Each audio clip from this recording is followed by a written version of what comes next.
wong iku ora iso niru napa pangeran. Pangeran kan mboten dahar, mboten minum. Sehingga untuk menuju jalannya Allah iku gelem ra gelem iku anut makhluk. Lane wong keliru muni sithik-sithik langsung anut pangeran. Pangeran iku ora dahar, ora minum. Berarti dari zate pangeran itu tidak mungkin kita tiru. Mergo laisa kamislihi syai'un. Makanya ketika kita berdoa di Fatihah rungokno tenan. Ketika kita doa di Fatihah seperti ihdinas siratal mustaqim iku siratal ladzina an'amta 'alaihim. Mestine normale kan tunjukkan kami jalan yang lurus yaitu siratoka jalan engkau ya Allah. Itu tidak seperti itu, tapi siratal ladzina an'amta 'alaihim jalannya mereka yang telah engkau beri nikmat. Karena manusia enggak mungkin niru Allah langsung, mergo Allah itu mboten apa? Mangan mboten minum. Artinya kita ini bisanya niru ya niru wong ketemu wong, hadis ketemu hadis. Sebab itu sakjane wong toreko ya ana benere ketika mengatakan wong kudu di guru. Cuma tak arani ana benere kok enggak fairnya kan kadang maknane guru itu hanya mursyid. Sebetulnya ngomongnya ndak usah seperti itu ya. Semua orang harus punya sanad. Sanad di toreko disebut mursyid, ning ilmu hadis disebut rawi, ning kepesantrenan disebut napa? Kiai atau guru. Tapi problem sebagian orang itu kan asobia, torikoh, yang penting itu duwe napa? Mursyid. Nah, mahasiswa penting di dosen.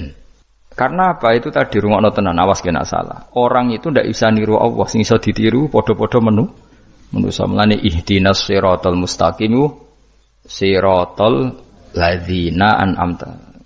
Anut dalane wong sing telah engkau beri nikmat. Ya, yang telah itu siapa? Ya sing wis mati. Iku sing mesti kena dinut sing wis mati. Tapi problem wong mati niku terserah sing nyejarahno. Padha wae iki misale anut Abdul Qadir Jilani utawa anut Imam Ghazali, rawine hok utawa penafsirnya goblok. Ya mau kados kula ngaji sore tak contohno, ana wong saleh alim jagungan mbek wong ayu utawa ketemu wong ayu takok-takokan ning perapatan. Terus mbok simpul nak ngono jagungan mbek wong ayu iku.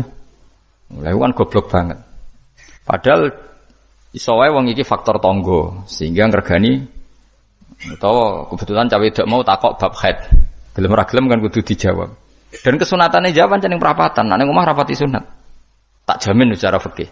Semakin di depan umum semakin baik karena ketemu perempuan yang tidak mahram baik di depan umum maupun baik dhewean. Baik di depan umum. Tapi kadang-kadang wong sing ra iso ngaji malah ngono kok ngarepe wong akeh aduk dhewean malah bahaya tuh bocah kok. Wong ra tau ngaji ku repot.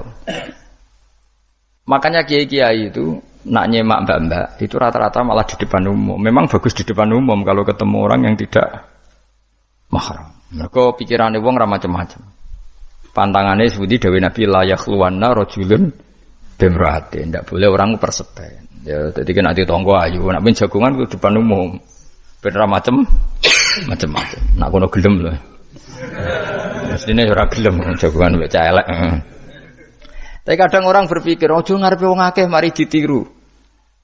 Lah asal di depan orang banyak itu harame rapati nemen kaya dhewe. Tapi kan tetap nak disimpulno itu boleh repot. Tak baleni malih ya. Dados dalane Allah iku kudu niru wong, ora oleh langsung niru Allah mergo Allah iku mukhalafatul lawati, niru wong. Mulane wazkur Ismaila wal Yasa. Kanjeng Nabi sing kekasih Allah kon niru Nabi Ismail, Nabi Yasa, Nabi Nabodal. Maksudnya niru wong. Misalnya Ismail di prestasi mengorbankan dirinya untuk abahnya, yaitu ngewangi bangun apa? Ka'bah dan siap disembelih. Nabi Yasa di prestasi seperti ini, Nabi Dzulkifli punya prestasi seperti ini. Yaitu dawuh pangeran kena eling aku, iku eling hamba-hambaku sing saleh. Mergo eling Allah langsung itu tidak bisa karena ada problem apa? Allah itu mukhalafatul lil hawadis. Saiki wong kudu ora iso ngaji, muni langsung anut Kanjeng Nabi. Anut Kanjeng Nabi itu artinya apa? Pastikan riwayatnya benar dulu. Nabinya pasti benar, tapi riwayat yang sampai ke kita. Pertanyaannya bukan kita anti anut Nabi, memastikan riwayat itu benar atau tidak. Setelah riwayat itu benar, maknanya benar enggak? Bisa saja maknanya salah. Kayak kelompok-kelompok yang mudah mengkafirkan orang itu maknanya hadis salah. Memang Nabi ngendikan laisa minna ya tidak termasuk golonganku wong sing tau bodoni.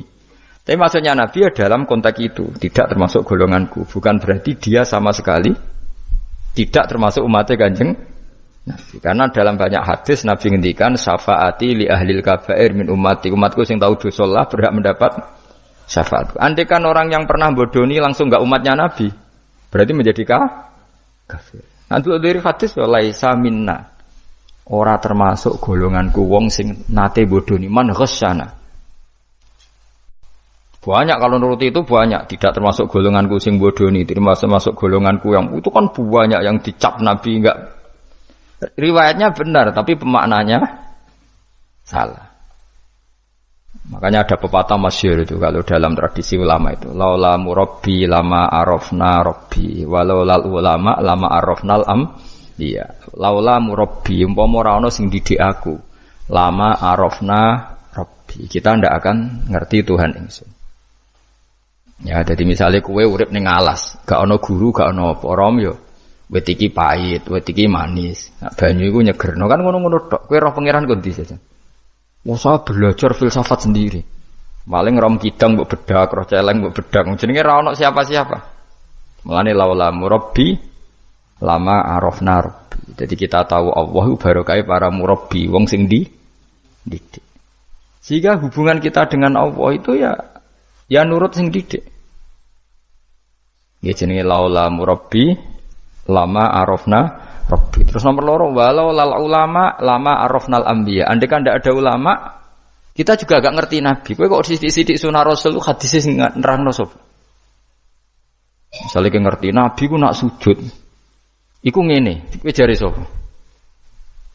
Iku sangka sallu kama raaitumuni sholli. Sahabat nyekseni sujude Nabi, tabiin nyekseni sujude sahabat, tabiin nyekseni sujude para tabiin terus sampai kula ngerti sujude Mbah Mun niru Mbah Zubair, niru Mbah Karim Lirboyo, terus nuru sampai Mbah Hasyim niru Mbah Mahfud.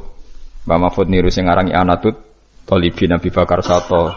Beliau niru Utsman Ad-Dimyati, terus niru Sayyid Zaini Dahlan ya, terus saya Utsman Ad-Dimyati terus sampai Kanjeng Nabi Muhammad sallallahu alaihi wasallam.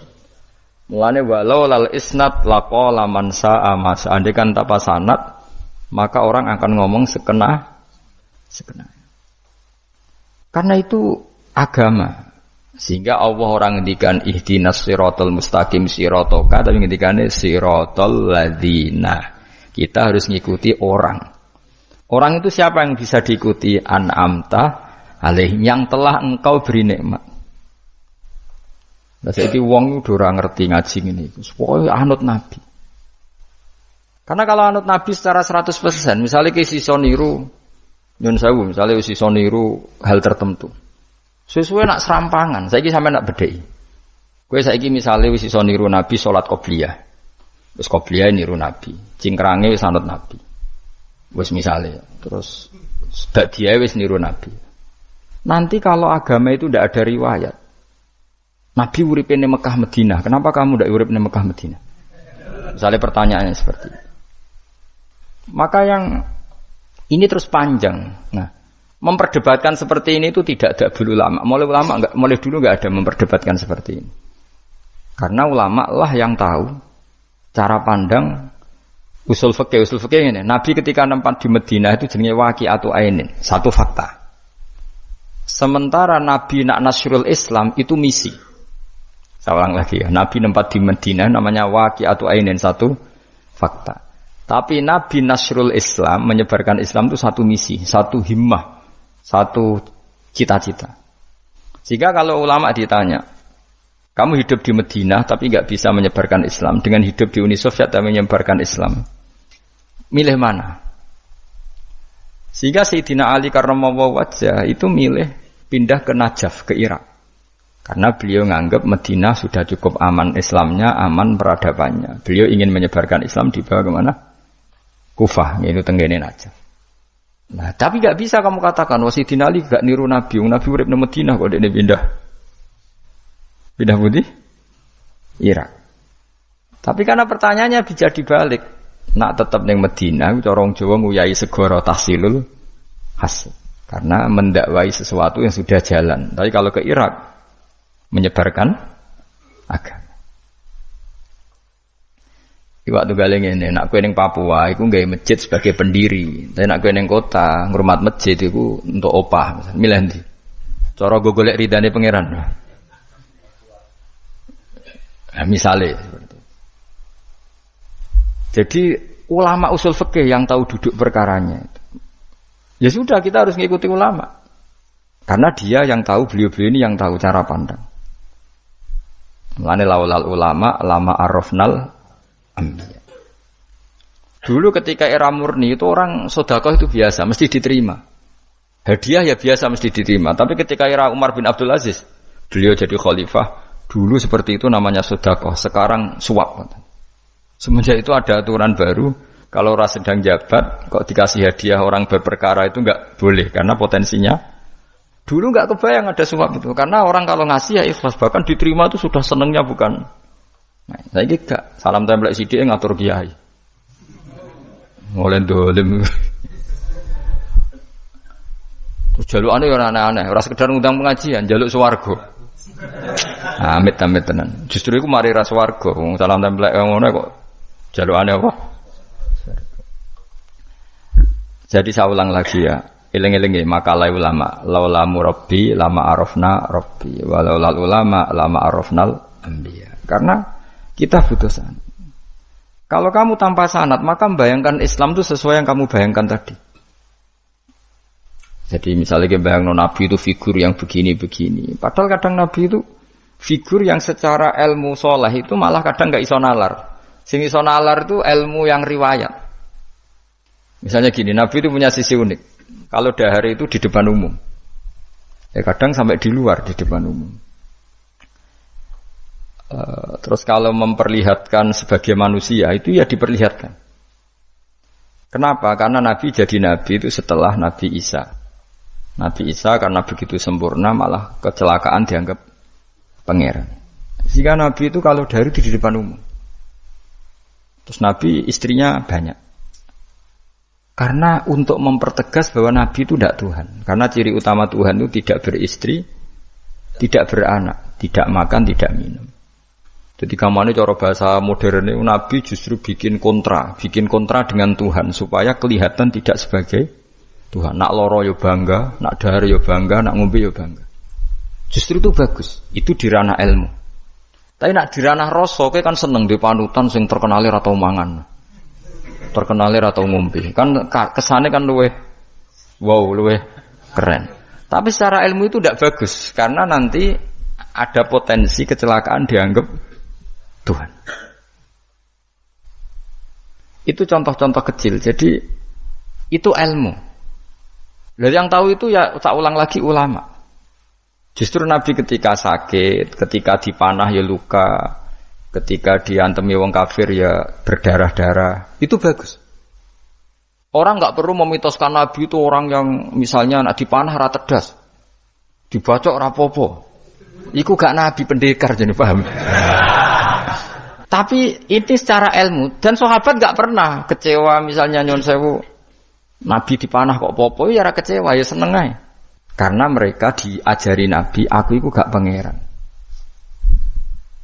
Ndak ini saya cerita. Jadi andai kan agama itu tidak berdasar sanad, tidak berdasar ilmu, maka orang akan menghayalkan agama dengan pikirannya sendiri. Itu kan seperti orang idolakan Gajah Mada atau wah Gajah Mada terlalu sempurna sampai musno. Jadi gak ono kuburane, balik ning langit. Soale tok ndintilah musno terus macam-macam.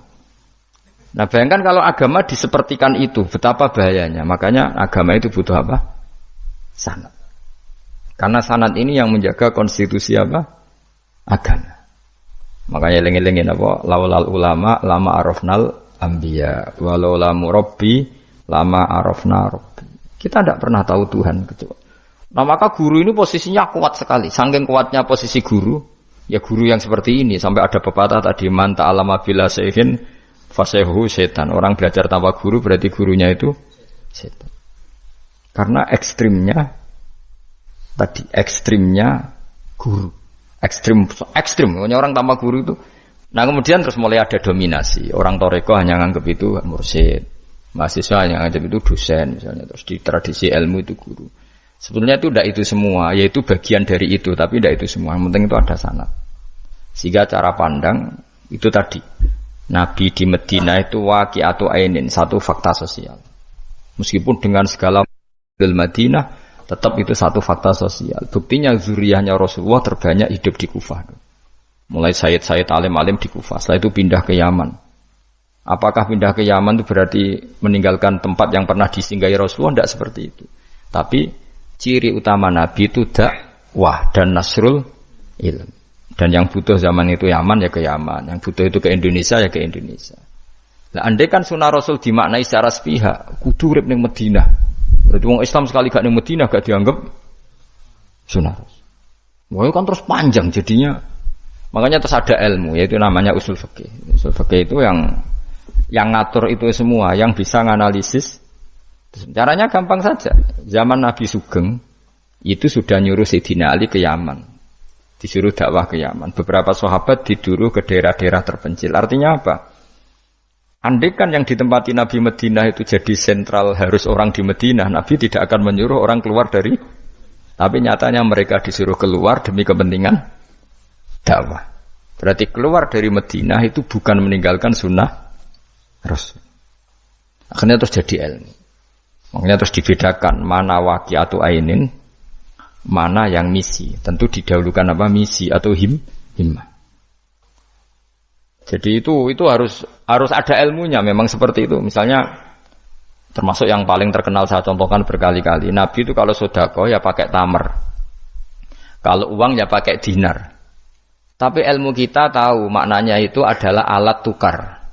Sehingga di Indonesia kita sedekah pakai rupiah. Kalau Nabi pakai tamar, kita ganti beras karena maknanya qut, makanan pokok. Ojo kok pepeh niru Nabi. Lagi niru Nabi saiki berarti sedekah rupiah gak niru Nabi. Nabi enggak pernah sedekah pakai rupiah, tapi pakai apa? Dinar. Lah itu terus ada ilmunya. Yaitu disebut ada ilmu waqi'atu ainin, kebetulan Nabi orang Mekah, maka sedekahnya pakai dinar.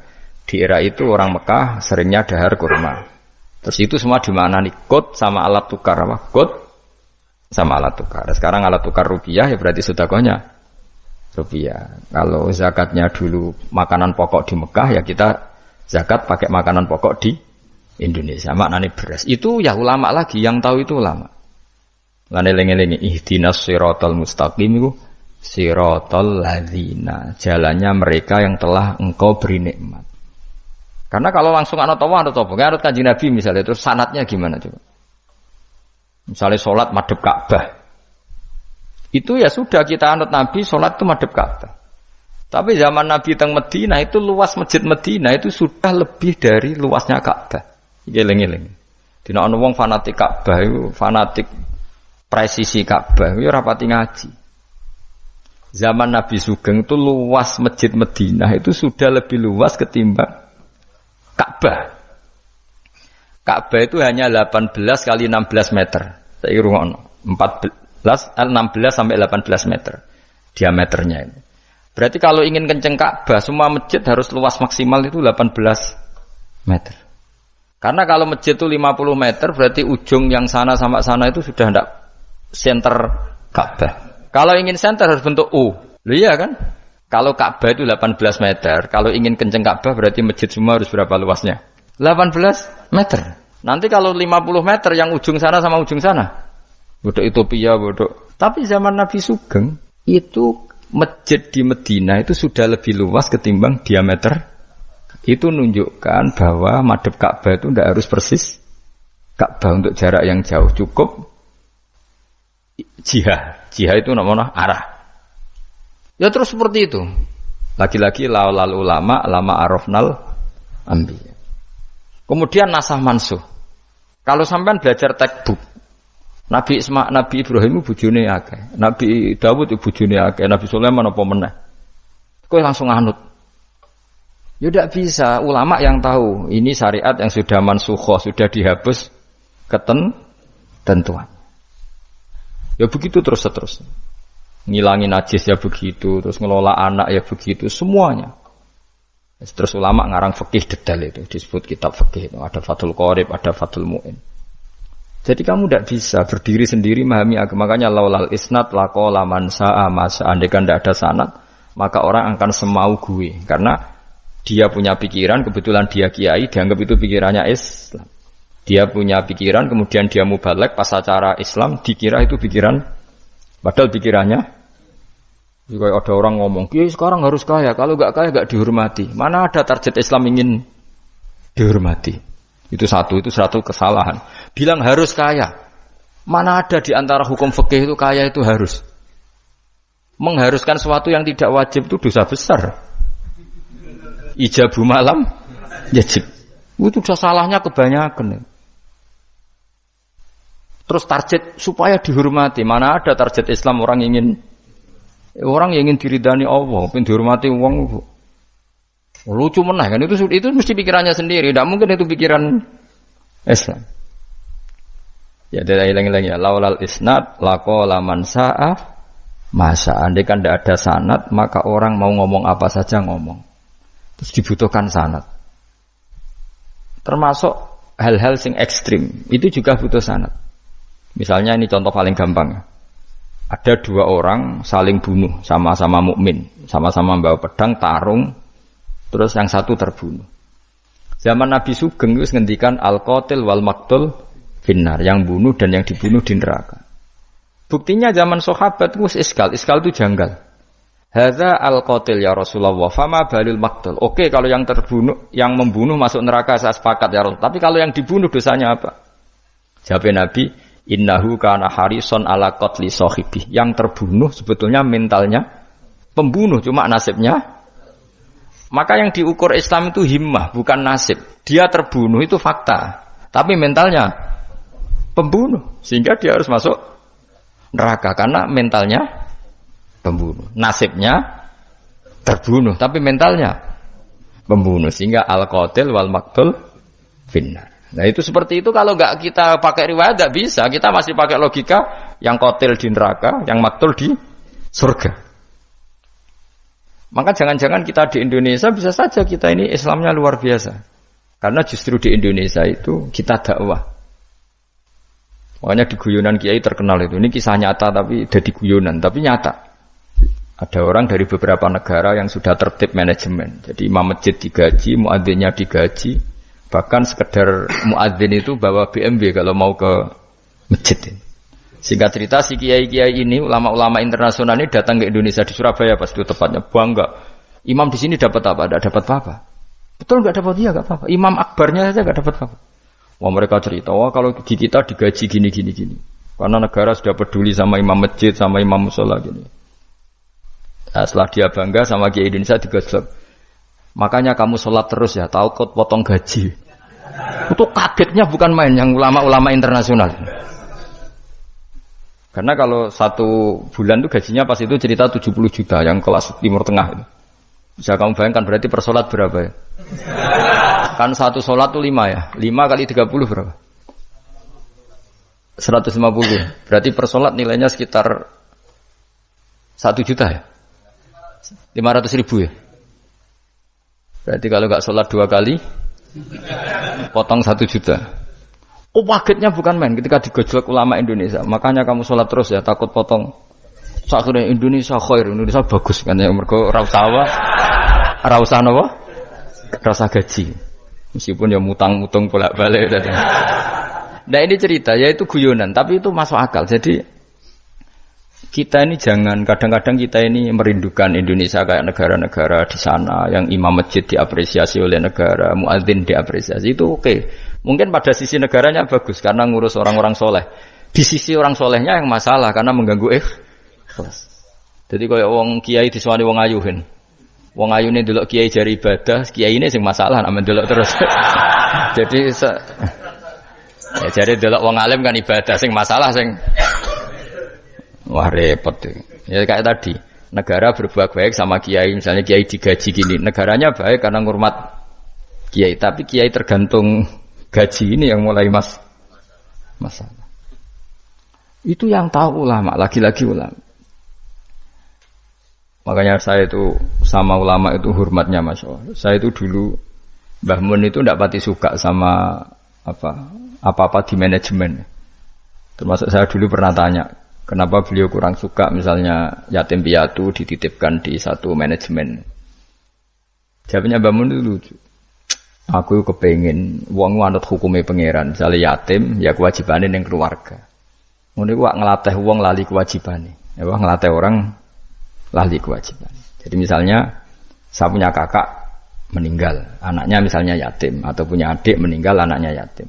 Agama ini kan punya aturan, kewajiban pertama pada ibunya, pada pamannya, pada keluarga dekatnya.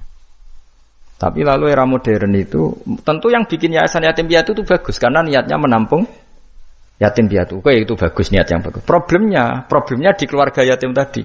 Dari terbiasa merasa itu punya kewajiban ngurmat ponaan, gara-gara ada yayasan dititipkan. Berarti corong Jawa kulino tinggal gelanggang. Tapi tetap hukumnya Allah yang wajib siapa? Pak D, Pak L-nya. Tapi ketika ada yayasan dititipkan.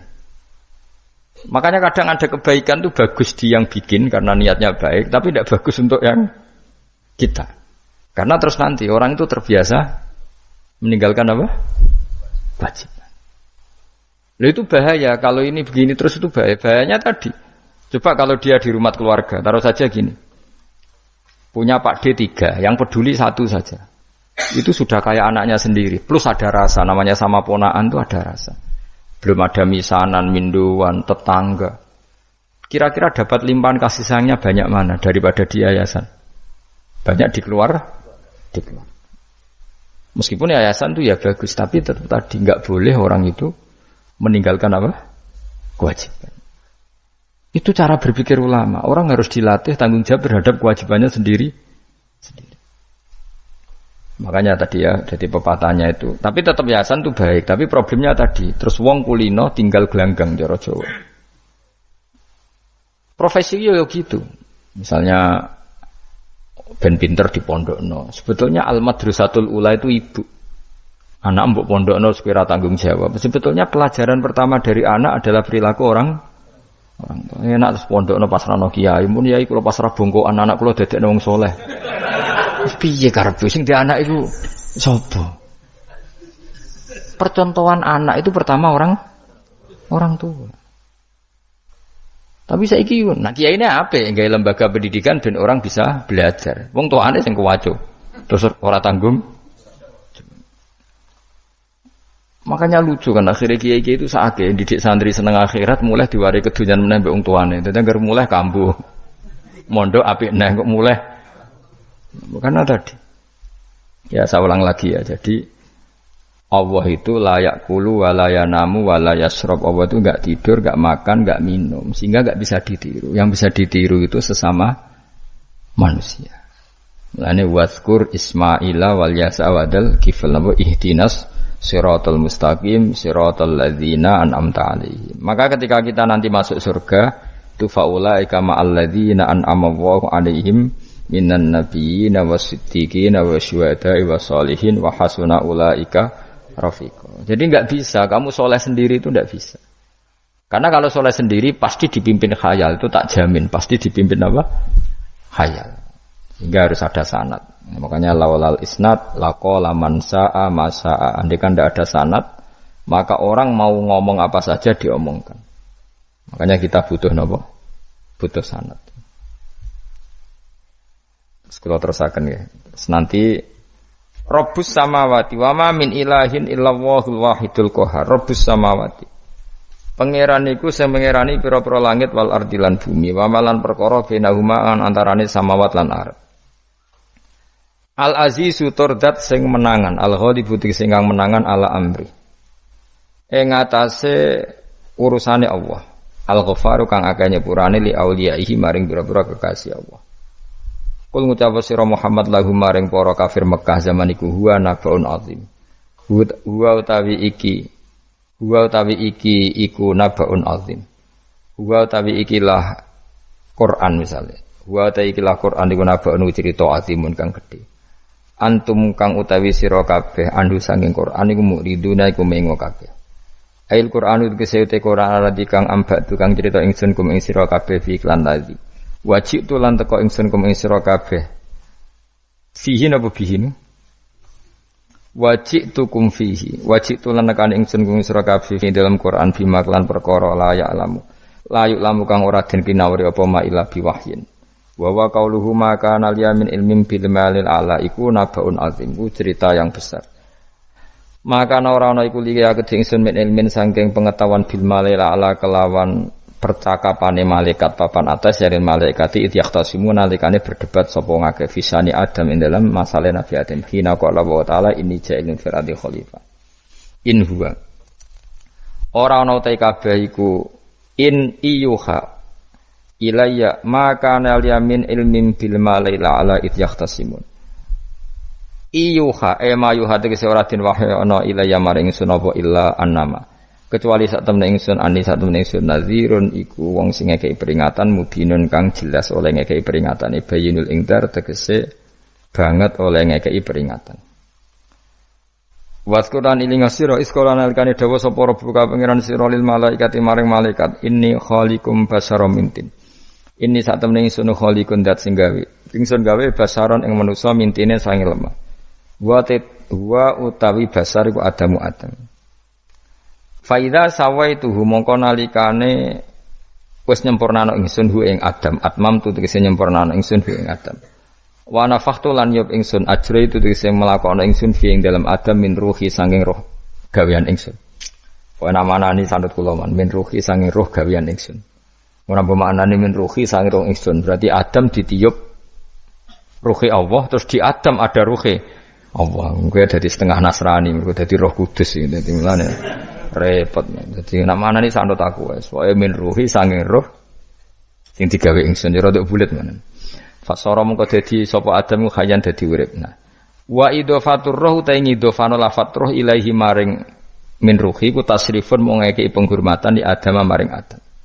Lagi-lagi ini malaikat. Malaikat itu di malaikat itu kan yo duwe pikiran. Terus iblis yo di pikiran. Sing padha-padha pikiran niku ya rada bener iblis, pikirane lho ya. Tapi nurute bener malaikat. Dadi umpama agama kanut pikiran ya bener iblis. Mergo cara berpikir iblis iku Adam ku sangka lemah, aku sangka api, berarti keren aku. Nah cara pikirane malaikat wis ora mikir mbok mulya ndi dikongkon ya manut. Jadi agama ini sanad. Agama ini seorang lagi napa? Sanad. Sakjane cara tauhid ya keberatan, aku ana istilah Baitullah ya keberatan. Wong Baitullah maknane omahe Allah sing takok. Allah manggon wirdi ning Ka'bah. Jadi kita harus ngikuti ulama. Dikatakan Baitullah itu nama penghormatan. Sesuatu itu mulia, maka disebut Baitullah. Bukan berarti Allah nempat di situ. Mergo Allah ndak butuh napa? Tempat. Jadi itu kan jelimet, Mang. Lagi-lagi yang tahu itu ulama. Masjid ya dikatakan Baitullah. Lah nek misale iki masjidé pangeran, malah mbok maknani lucu. Masjidé pangeran, berarti iki tempat sujudé pangeran. Kacau kae. Tapi berhubung wong ora paham alhamdulillah demun iki masjidé pangeran. Jajal maknani bahasa Arab. Iki masjidé pangeran, maknani terjemah. Iki tempat kacau kae. Ibarat kayak bodoh ora roh nek iku kacau. Jadi kacau. Ya mulane anut ulama. Jadi darani Baitullah apa? Dikatakan daleme Allah maknane apa? Idhofatut tasyrif. Napa idhofatut tasyrif? Maknane omah sing mulia sampai diistilahno daleme Allah. Wis kudu bulet ngono kaya niki napa? Wa idhofatur roh lahu napa? Tasyrifun li Adam. Jadi ora kok wa nafakhtu fihi min ruhi Nabi Adam tak kei rohku iku ora, tapi sebuti tak tiup dari roh sing roh iku urusanku, tapi ora ruhi Allah iku mboten. Niku jenenge apa wa idhofatur roh ilaihi napa? Tasyrifun mok bentuk penghormatan li Adam maring Adam. Wa ruhu terro iku jismun jisim latifun kang alus. Yahya kang dadi urip bi lawan ikilah jisim. Yahya kang dadi urip bi sebab ikilah jismun sapa alin sadu manusa binufudhihi kelawan tembusir roh fi fil jismi.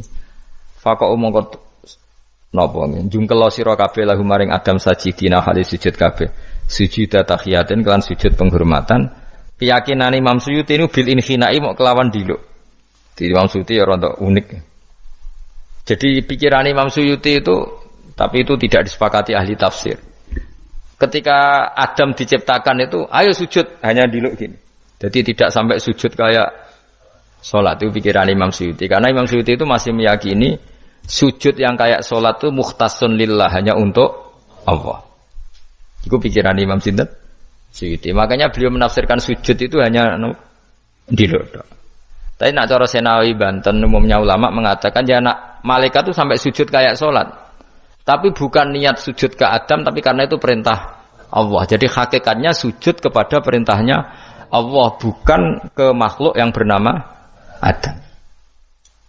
Artinya gini, pentingnya ulama ngendikan gini, tidak akan pernah ada syariat makhluk disuruh sujud ke makhluk. Lagi-lagi pentingnya ulama. Jadi tidak bisa, misalnya kamu berdasar cerita Nabi Adam, oh kalau gitu saya boleh sujud ke Nabi Muhammad, saya boleh sujud ke guru, tidak bisa. Selamanya tetap tidak bisa. Karena ketika malaikat sujud ke Adam, hakikatnya mereka hanya sujud terhadap perintahnya Allah Subhanahu wa Ta'ala, bukan sujud ke makhluk. Karena sujud ke makhluk sampai kapanpun tidak pernah sah atau tidak pernah boleh. Jadi pilihannya dua. Nak cari Imam Suyuti, sujudnya hanya apa? Diluk, kayak diluk pas apa? Kayak orang-orang Cina itu, pokoknya diluk gini. Kedua, atau memang kayak sujud pas sholat, tapi bukan niat sujud ke Adam sebagai makhluk, tapi sujud karena itu perintahnya Allah Subhanahu wa Ta'ala. Jadi hakikatnya sujud kepada